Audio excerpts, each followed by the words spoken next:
তো 5ই অগস্টের এই যুদ্ধটা শুরু হয়েছিল আমাদের অনেক আগে, আসলে জুলাইয়ে আমাদের যুদ্ধটা শুরু হয় নাই, আমাদের যুদ্ধটা অনেক আগে শুরু।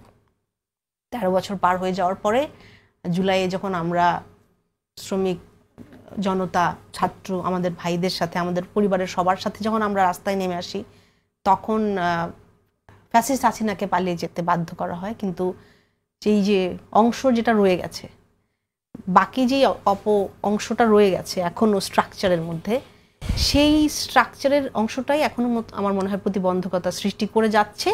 এবং সেই কারণে কিন্তু এখনো দেখেন কমিশনের, ইনকোয়ারি কমিশনের লিস্টের যে কেস 1850-এর বেশি বলে ওরা, অ্যাপ্রক্সিমেট 1900-র মতো, এগুলো কিন্তু দাখিলকৃত আবেদন। এর বাইরেও অনেক মানুষ গুম হয়েছে, তারা কিন্তু এখনো সেগুলো সামনে আনতে চাচ্ছে না, কারণ তারা জানে যে এটা কাণ্ডে যদি তাদেরকে আবার হ্যারেস করা হয়। এবং এই যে ফেরত এসেছে এবং যারা আসেনি এখনো, যারা আমার ভাইদের মতো, যাদের হয়তো একটা ভয়ঙ্কর সত্য জানার জন্য আমরা অপেক্ষা করে আসছি এখনো, তো সেই সংখ্যাটা 350-এরও বেশি লিস্টের তালিকাটা।